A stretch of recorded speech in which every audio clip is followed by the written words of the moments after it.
महाराष्ट्राची संत परंपरा, विठ्ठल भक्ती, वारकरी संप्रदाय आणि या भक्तिभावाचा केंद्रबिंदू म्हणजे हरिपाठ. ज्ञानदेवाने रचलेल्या 27 अभंगाच्या या स्तोत्रातील प्रत्येक ओळ भक्तीचा दीप प्रज्वलित करते. मनात हरिनाम घेऊन चालणारा वारकरी आणि त्याचा दैनंदिन आधार म्हणजे हरिपाठ. आजच्या कार्यक्रमात आपण हरिपाठाचा अर्थ, इतिहास, भक्तिभाव आणि आजच्या पिढीसाठी त्याचे महत्त्व यावर चर्चा करणार आहोत. आपल्यासोबत आहेत सद्गुरू श्री वामन पै यांचे शिष्य, प्रवचनकार सुनील तातू पालव. गेले 30 वर्ष जीवनविद्या मिशनमध्ये ते कार्यरत आहेत. नमस्कार सर. आकाशवाणीच्या मंचावर आपले हार्दिक स्वागत आहे. नमस्कार सर. हरिपाठ म्हणजे नेमकं काय? हरिपाठाची ओळख श्रोत्यांना तुम्ही कशी करून द्याल? छान प्रश्न आहे. आणि खरं म्हणजे हा हरिपाठ वारकरी संप्रदायामध्ये खूप प्रसिद्ध आहे. हरिपाठ बऱ्याच संतांनी लिहिलेत. हाच पण जो नेहमी करतो हरिपाठ तो ज्ञानेश्वर माऊलींचा हरिपाठ आहे. म्हणजे ज्ञानेश्वर माऊलीने जे साहित्य मांडलं तत्वज्ञान रूपाने, म्हणजे ज्ञानेश्वरी आहे, चांगदेव पासष्टी आहे, अमृतानुभव आहे, या सर्वाचं सार म्हणजे हरिपाठ आहे. अच्छा. हा हरिपाठ म्हणजे ज्ञानेश्वर माऊलींची नामसूत्र म्हणतात. ओके. जशी पतंजलीची योगसूत्र, व्यासमुनींची ब्रह्मसूत्र, नारद मुनींची भक्तिसूत्र, तसं हा ज्ञानेश्वर माऊलींची नामसूत्र म्हणजे हा हरिपाठ आहे. हा हरिपाठामध्ये नाम खचाखच भरलेलं आहे. म्हणजे जे ज्ञानेश्वर माऊलींना त्या मोठ्या ग्रंथातून जे सांगायचं होतं, ज्ञानेश्वरीतून जो उपदेश करायचा होता, ते ज्ञानेश्वरीतील सुंदर ज्ञान, चांगदेव पासष्टीतील असा उपदेश, अमृतानुभवमधील नामामृत, असं ओतप्रोत भरलेला हरिपाठ आहे. आणि म्हणून त्याला असं म्हणतात की ज्ञानेश्वर माऊलींच्या म्हणजे बुडती हे जन न देखवे डोळा, असं तो कारुण्याने भरलेला, म्हणजे लोकांच्या कल्याणासाठी जे आज जन बुडता आहेत, संसार सागरात बुडता आहेत, त्यांना तारून जाण्याचा हा सोपा मार्ग म्हणजे संतश्रेष्ठ ज्ञानेश्वर माऊलींनी काढून दिलेला हा सुंदर असा नामाचा सार आहे. आणि म्हणून त्याला नामामृत म्हणतात. खूप छान सर. हरिपाठ ही भक्ती, नामस्मरण, संत वाङ्मयाचं सार सांगणारी रचना आणि त्याचा इतिहाससुद्धा तेवढाच तेजस्वी आहे. सर, मला सांगा, हरिपाठाचा इतिहास आणि निर्मिती कशी झाली? ज्ञानेश्वर माऊली यांचे सद्गुरू निवृत्तीनाथ आणि ज्यावेळेस साहित्याने निर्माण केलं, म्हणजे ज्ञानेश्वरी निर्माण केली, चांगदेव पासष्टी, सर्व साहित्य वाङ्मय जे निर्माण केलं, आणि ज्यावेळी ज्ञानेश्वर माऊलीने आपल्या सद्गुरूंना अर्पण केली आणि ती अर्पण केल्यानंतर पसायदान मागितलं, आणि त्यावेळी पसायदान मागितल्यानंतर विश्वाच्या कल्याणासाठी जे पसायदान मागितलं, त्यावेळी ज्ञानेश्वर माऊलींचे सद्गुरू निवृत्तीनाथ यांनी ज्ञानेश्वर माऊलींना उपदेश केला की ज्ञानोबा, ही एवढी ज्ञानेश्वरी 9,000 ओव्यांची ज्ञानेश्वरी एवढं वाचणं सहजासहजी शक्य नाही. मग लोकांचं तर कल्याण झालं पाहिजे. मग लोकांचं कल्याण होण्यासाठी असा काहीतरी सोपा मार्ग काढून दे की जेणेकरून त्यांना धकाधकीच्या जीवनात सुद्धा तो आचरणात आणता येईल. आणि याला कोणतंही बंधन नसावं, असं सद्गुरूंनी ज्यावेळी त्यांना आज्ञा केली, त्यावेळी ज्ञानेश्वर माऊलीने ज्ञानेश्वरीचं सार हे हरिपाठ रूपाने काढून दिलं. म्हणजे ज्ञानेश्वरीतून जो उपदेश करायचा होता, जे ज्ञान द्यायचं होतं, ते ज्ञान ज्ञानेश्वर माऊलींनी हरिपाठ रूपाने समाजाला देणगी दिली. की हा हरिपाठ जर तुम्ही नित्यनेमाने घरात गायन केलं, त्याला कोणत्याही प्रकारचं बंधन नाही, काळवेळेचं बंधन नाही, विधिविधान नाही, पण नित्यनेमाने जर घरात जर तुम्ही हा हरिपाठ प्रत्येकाने जर वेळ काढून जर हा हरिपाठ गायन केलं तर अगणित पुण्य प्राप्त होईल. आणि हे अगणित पुण्य आपल्या सुखाला कारणीभूत ठरेल. कारण आज जे धकाधकीच्या जीवनात आपण जे सुख शोधतो आहोत, ते सुख मिळवण्याचा हा सोपा मार्ग सर्व संतांनी सर्वांसाठी खुला करून दिला, पण ज्ञानेश्वर माऊलींनी हा शाश्वत मार्ग हरिपाठातून जगाच्या समोर ठेवला. आणि म्हणून ज्ञानेश्वर माऊलींचा हरिपाठ जर घराघरात झाला तर प्रत्येक घर आणि प्रत्येक घरातील व्यक्ती सुखी होणार. हे ज्ञानेश्वर माऊलींनी 750 वर्षापूर्वी आपल्याला दिलेला हा प्रसाद आहे. आणि म्हणून हा प्रसाद जर प्रत्येकाने स्वीकारला त्याचं कोट कल्याण होईल. ज्ञानेश्वर माऊलींच्या सद्गुरूंनी त्यांना आज्ञा केली की लोकांना सार रूपात काहीतरी दे. त्यावेळी त्यांनी ही सोपी साधना सर्वांच्या समोर ठेवली. खूप छान सर. हरिपाठातील अभंग फक्त भक्तीसाठी नाहीत, त्यातून जीवन विषयकही काही तत्वज्ञान उमलते. सर, हरिपाठातील अभंगांचे वैशिष्ट्य काय आहे थोडक्यात सांगा. प्रत्येक अभंगामध्ये नाम भरलेलं आहे, खचाखच भरलेलं आहे. पण त्याच्यातून नुसतीच भक्ती नाही, तर जीवन जगण्याचे कला सुद्धा त्याच्यातून आहे. म्हणजे प्रत्येक अभंगामध्ये ज्ञानेश्वर माऊलींनी काही ना काहीतरी हेतू ठेवून, उद्देश ठेवून आपल्याला त्याचं मार्गदर्शन केलेलं आहे. म्हणजे पहिल्या अभंगापासून शेवटच्या अभंगापर्यंत प्रत्येक अभंग म्हणजे तुम्ही हे केल्यानंतर काय, म्हणजे त्याला आपण थोडक्यात सध्याच्या भाषेत आश्वासनं म्हणू शकतो. ही आश्वासनं ज्ञानेश्वर माऊलीने आपल्याला त्या हरिपाठातून दिली. पण ही आश्वासनं पूर्ण कशी करून घ्यायची याचं सामर्थ्य प्रत्येकाच्या मध्ये आहे. त्यामुळे प्रत्येकाने जर हा हरिपाठाचा अभ्यास केला आणि जर त्या अभ्यासाप्रमाणे आचरण केलं तर प्रत्येकाला आपलं जीवन सुखाने समृद्धीने जगता येईल. आणि असा प्रत्येक अभंगामध्ये ज्ञानेश्वर माऊलींनी वेगवेगळ्या पद्धतीने मार्गदर्शन केलेलं आहे. म्हणजे पहिला अभंग बघा, पहिल्या अभंगामध्ये छान सांगितलेलं आहे की चारही मुक्ती तुम्हाला प्राप्त होतील. त्या परमार्थातील ज्या 4 मुक्ती आहेत, सलोकता, समीपता, स्वरूपता आणि सायुज्यता, या 4ही मुक्ती प्राप्त होतील. त्याचबरोबर जर तुम्ही नामगायन केलं तर अगणित पुण्य प्राप्त होईल. याचा दाखला देताना ज्ञानेश्वर माऊली म्हणतात की जसे भगवान श्रीकृष्ण पांडवांच्या घरी त्यांचा योगक्षेम होण्यासाठी राबले, तसं तुमच्या घरी भगवंत तुमचा योगक्षेम होण्यासाठी राबेल. पण केव्हा? हरिमुखे म्हणा, हरिमुखे म्हणा, पुण्याची गणना कोण कर. ज्यावेळी तुम्ही मुखाने नाम घ्याल तर अगणित पुण्य प्राप्त होईल. आणि हे पुण्य तुम्हाला सुख मिळवून देईलच, पण भगवंत तुमचा पाठीराखा होईल. मागे पुढे उभा राहाय सांभाळित, आलिया आघात निवाराया. अशा वेगवेगळ्या पद्धतीने ज्ञानेश्वर माऊलींनी प्रत्येक हरिपाठाच्या अभंगातून आपल्याला चांग असा उपदेश केलेला आहे. पहिलाच अभंग आहे तो बघा, म्हणजे देवाची द्वारी उभा क्षणवरी, तेणे मुक्तिचारी साधी येल्या. हरिमुखे म्हणा, हरिमुखे म्हणा, पुण्याची गणना कोण करी. असोनी संसारी जिव्हे करी, वेदशास्त्र उभारी बाह्या सदा.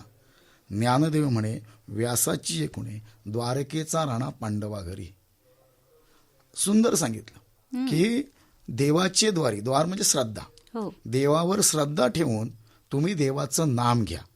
देवाचे द्वारी उभा क्षणभरी. मग कधी नाम घ्या? एक क्षण नाही, एक क्षण उभं राहून नाही, तर मनाने रिकामी असणारा प्रत्येक क्षण हा नामाने भरी. हा नामाने का भरी? तर रिकामी मन आहे सैतानाचं घर. ते रिकामी मन काय विचार करे सांगता येत नाही. मग त्या रिकामी मनाला असं काम द्या की जेणेकरून राम पाठीशी उभा राहील. आणि म्हणून नाम हा एक दिव्य विचार आहे, सुंदर विचार आहे. आणि म्हणून प्रत्येक क्षण रिकामी क्षण, मनाने रिकामी असणारा क्षण नामाने भरी, कारण हा विचार आहे. आणि ज्यावेळी आपण नामाने हा प्रत्येक क्षण भरू त्यावेळी आपल्याला अगणित पुण्याची प्राप्ती होईल. ते पुण्य आपल्याला सुख, शांती, समाधान, आनंद, सुयश प्राप्त करून देण्यास समर्थ असतं. आणि तुम्ही म्हणाल की पैशाने सगळ्या सोयी होतात, पण पैशामध्ये आम्ही सुख शोधण्याचा प्रयत्न करतो, पण पैसे आपल्याला सोयी उपलब्ध करून देतात. म्हणून पैशाने मिळतात त्या सोयी, सुख मिळण्यासाठी लागतं ते पुण्य. आणि म्हणून सुख सोय, सुख सोय, सुख मिळतं ते पुण्याने मिळतं, आणि सोय मिळते ती पैशाने मिळते. आणि म्हणून ज्ञानेश्वर म्हणजे असोनी संसारी, संसार सोडू नका, उद्योगधंदा सोडू नका, कामधंदा सोडू नका.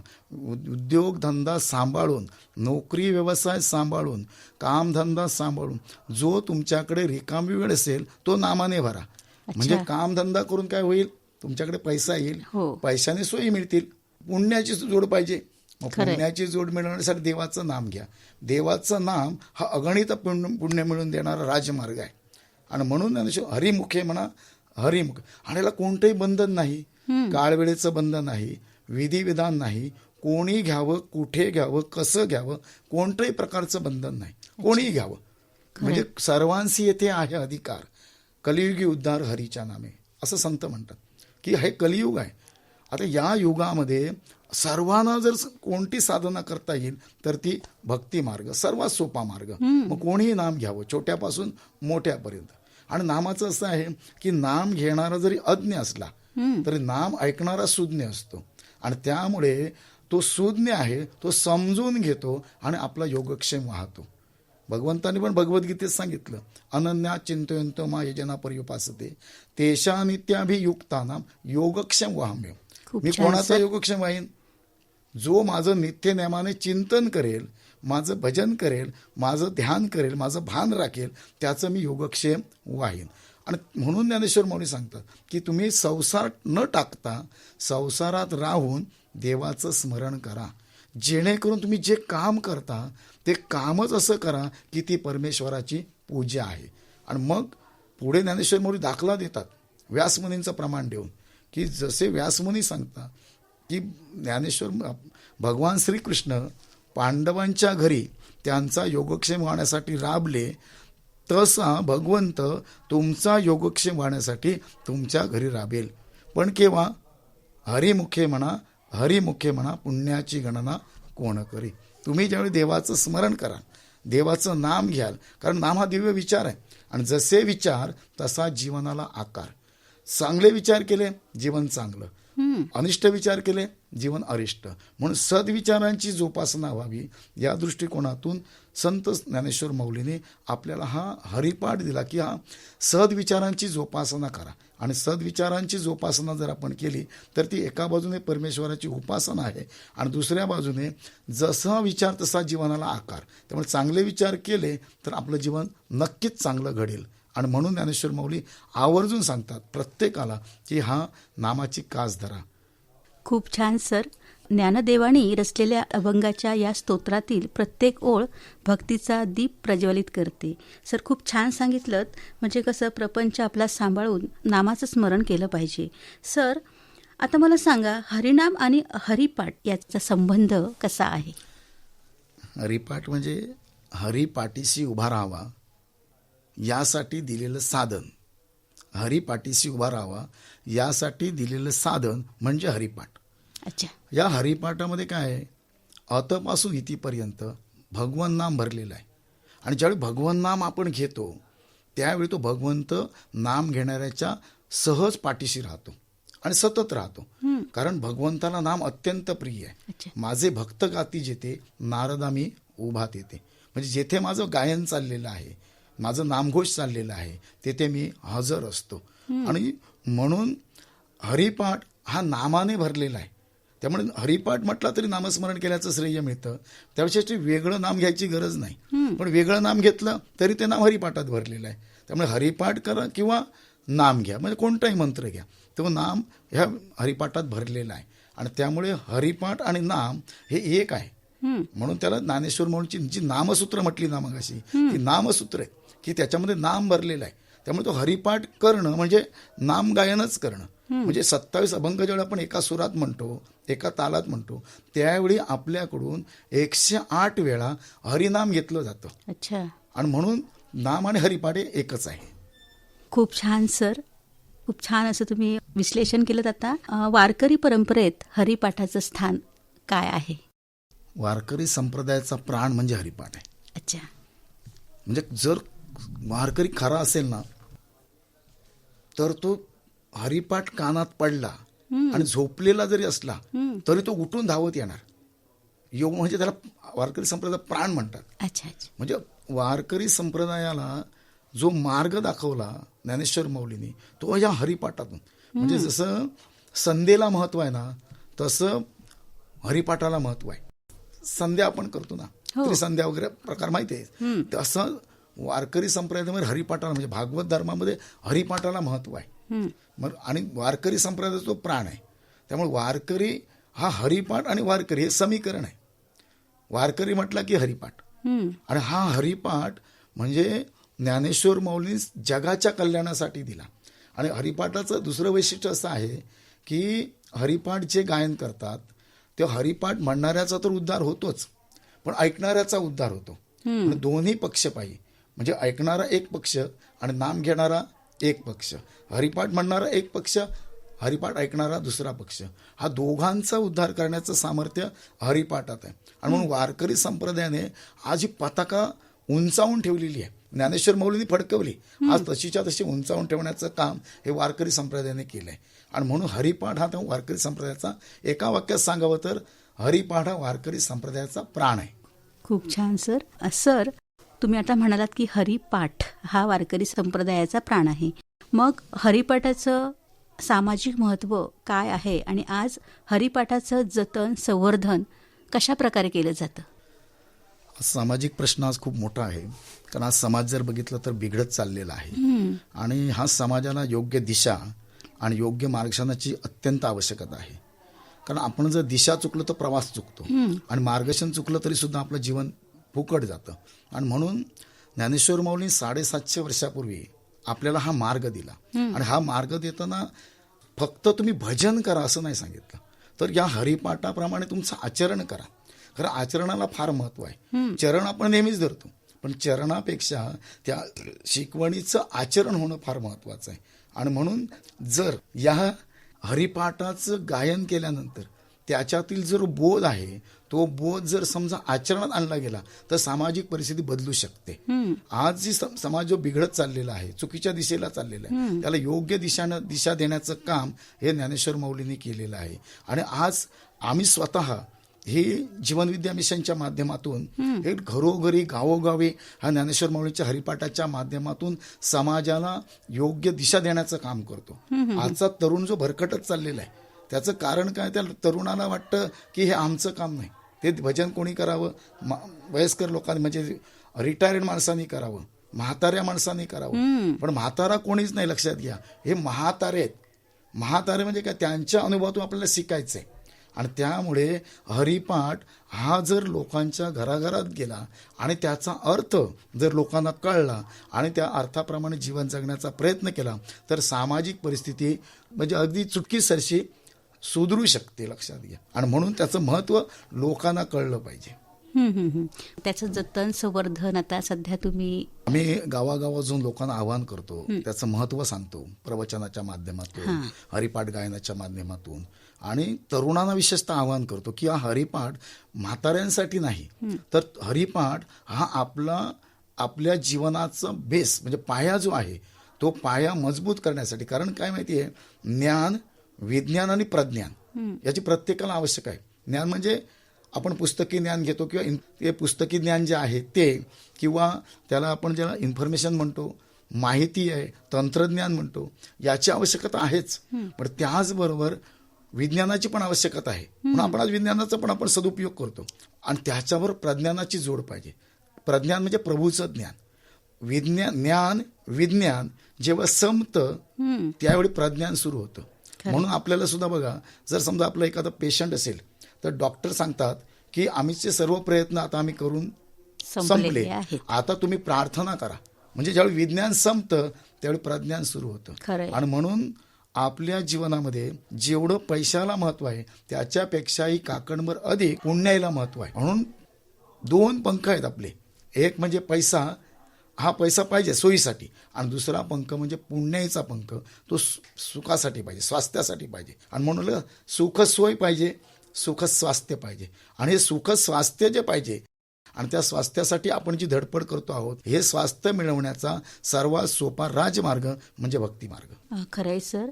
आजचा आधुनिक काळ बदलला आहे, परंतु हरिनामाचं मूल्य कधीच बदलत नाही. आणि आजच्या पिढीसाठी हरिपाठ किती उपयुक्त आहेत याविषयी अजून काय सांगाल? हरिनाम हे कधीच जुनं होत नाही.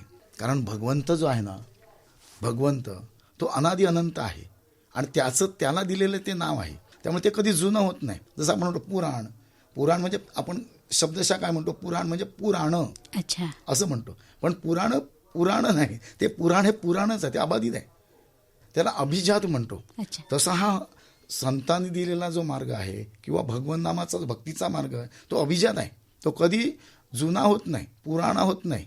तो सतत नित्य नूतन पद्धतीने आपण तो समाजासमोर ठेवला पाहिजे परिस्थितीप्रमाणे. जशी आज समाजाची आज बघा धकाधकीचं जीवन आहे. मग धकाधकीच्या जीवनामध्ये आपण हे हरिनाम कसं घेऊ शकतो? तासन तास तर बसू शकत नाही. मग कसं घेऊ शकतो? तर याच्यासाठी सोपी पद्धत की तुम्ही जाता येता करू शकता, उठता बसता करू शकता, मनाने रिकामे असता त्यावेळी करू शकता, गाडी चालवताना करू शकता, प्रवासामध्ये करू शकता. म्हणजे रिकामी असतो ना, बसमध्ये बसलो करू शकतो, ट्रेनमध्ये बसलो करू शकतो. आपण जाता येता म्हणजे त्याला संत सुंदर सुंदर शब्दात सांगतात, राम म्हणे वाट चाली यज्ञ पावलो पावली. म्हणजे नामजप यज्ञ जो आहे ना तो पावला गणी होईल. आणि कधी चालताना जरी म्हटलं तरी राम राम किंवा विठ्ठल विठ्ठल म्हणजे यज्ञ पावलोपावली होईल. आणि म्हणून ज्ञानेश्वर माऊली त्या ज्ञानेश्वरीमध्ये सांगतात, नाम जप यज्ञ तो परम. हे का सांगतो पुन्हा पुन्हा, की पुण्याईची आपल्या जीवनाला अत्यंत गरज आहे. कारण सुख पुण्याने मिळतं, सोय पैशाने मिळतं. पैशाने जर सोयी मिळाल्या असत्या तर हे जग केव्हाच प्रगतीपथावर गेलं असतं. पैशाने जर सुख मिळालं असतं तर हे जग प्रगतीपथावर गेलं असतं. पण आज ज्याला सुख पाहिजे ना, ते सुख पुण्याने मिळतं. आणि त्यामुळे समाजाने हा सरळ साधा सोपा मार्ग आहे. ह्याला कोणते म्हणजे तो अमुक पंथाचा आहे किंवा अमुक संप्रदायाचा असं नाही, तो विश्वासाठी आहे. आणि म्हणून ज्ञानेश्वरांनी पसायदान मागितलं विश्वाच्या कल्याणासाठी, विश्वाचा विचार करून मागितलं. आणि म्हणून त्या विश्वाच्या कल्याणासाठी हा मार्ग जो भक्ती मार्ग आहे तो विश्वाच्या कल्याणासाठी आहे. आणि त्यामुळे विश्वातील प्रत्येकाने जो तो स्वीकारला तर विश्वाचं कल्याण होईल. विशेषतः ती आपली संस्कृती आहे, हिंदुस्थानची संस्कृती आहे. त्यामुळे हिंदुस्थानी लोकांनी तरी ते स्वीकारलंच पाहिजे अशी आमची कळकळीची विनंती आहे हिंदुस्थानी लोकांना. खरंय सर. भगवान नाम हा एक विचार आहे. आणि विचार आपलं जीवन घडवणारा असतो किंवा बिघडवणारा असतो. चांगला विचार जर असेल तर जीवन घडवतो, आणि जर चुकीचा विचार असेल तर बिघडवतो. आणि जीवन प्रत्येकाचं जीवन विचाराप्रमाणे असतं, विचाराच्या पलीकडे आपण जात नाही. आणि त्यामुळे भगवान नाम हा एक दिव्य विचार आहे. आणि तो दिव्य विचार जर उरासी बाळगला तर जसे विचार तसं जीवन घडत जातं किंवा बिघडत जातं. पण सद्विचारांची जोपासना केली तर एका बाजूने ती परमेश्वराची उपासना होईल, आणि दुसऱ्या बाजूने चांगल्या विचाराप्रमाणे आपण जीवन जगता जगता आपलं जीवन अगदी सुखमय होऊ शकतं, जीवन यशस्वी होऊ शकतं. आणि म्हणून प्रत्येकाला आम्ही आवाहन करतो की तुम्ही सद्विचारांची जोपासना करा, चांगल्या विचारांची जोपासना करा. चांगल्या विचारांची जोपासना हीच परमेश्वराची खरी उपासना आहे. श्रोते हो, संतांनी दिलेला हरिपाठ, भक्ती, ज्ञान आणि त्यातील अर्थ, भाव आणि जीवनमार्ग आज अनुभवलात. नामस्मरणानं मन निर्मळ होतं, विचार शांत होतात आणि जीवनाला एक नवा प्रकाश मिळतो. हा संतांचा संदेश आपणाशी पुन्हा जोडला गेला. आणि संतवाणीत सांगितलं आहे, अभंग वाचणे हेच ध्यान. याचा अर्थ फक्त हे शब्द नव्हे तर त्यातील भाव, तत्वज्ञान आणि मार्गदर्शन हाच खरा आत्मानुभव. आणि या पवित्र संवादासाठी सर तुमचे मनपूर्वक आभार. तर पुढच्या कार्यक्रमात पुन्हा भेटूया. तोवर मनात विठ्ठल आणि ओठांवर हरिनाम हीच आकाशवाणी सिंधुदुर्ग नगरी केंद्राची भक्तिमय वंदना. सर, तुम्ही इथे आलात आणि खूप छान असं मार्गदर्शन केलात, महत्त्व सांगितलं, याबद्दल खूप खूप आभारी आहोत. धन्यवाद मॅडम. तुम्ही या ठिकाणी आम्हाला ही संधी दिली त्याबद्दल मी आकाशवाणी सिंधुदुर्गला मी मनपूर्वक धन्यवाद देतो. आणि आज या विचारांची गरज ओळखून तुम्ही हा कार्यक्रम या ठिकाणी आज संपन्न केला, या कार्यक्रमाचं आयोजन केलं, त्याबद्दल तुमच्या संपूर्ण आकाशवाणी सिंधुदुर्ग परिवाराला मी मनपूर्वक धन्यवाद देतो. नमस्कार. धन्यवाद.